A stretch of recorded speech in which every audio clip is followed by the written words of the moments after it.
Chill Funky Remix.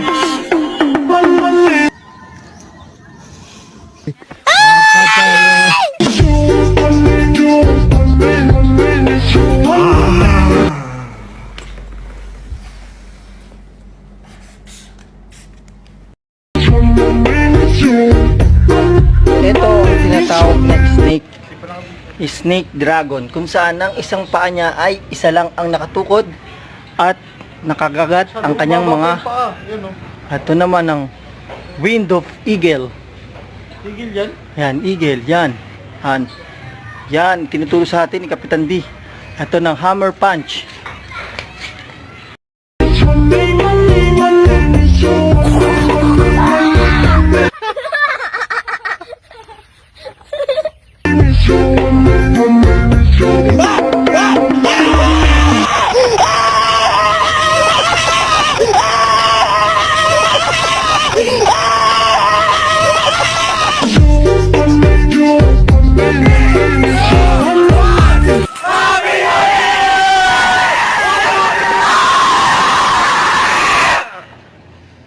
Ba't ka sumisigaw?